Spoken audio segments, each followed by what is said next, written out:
I love wearing matte lipstick, but sometimes it dries my lips out. But I found a secret to wearing it and having moisturized matte lips. Keep watching to see.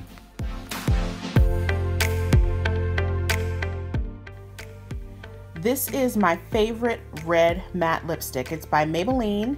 The number is 690, Siren in Scarlet. It is absolutely gorgeous. But before I put this on, I put something else on first. This is a matching Revlon lipstick. You can tell I am not brand loyal. This is True Red by Revlon, and it's a matching red. But look, it's nice and moist and dewy. So the key is adding a moisturizing matching color underneath your matte lipstick. I'll show you how it works. Here I am, lipstick free. I'm going to start with the moisturizing red.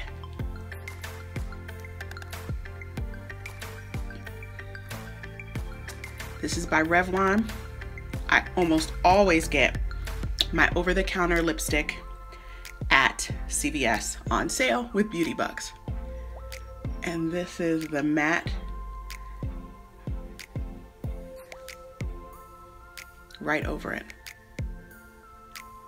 And it feels amazing, and you still get the matte look, and it's inexpensive, and now I have a matte lip that will stay on and not dry my lips out.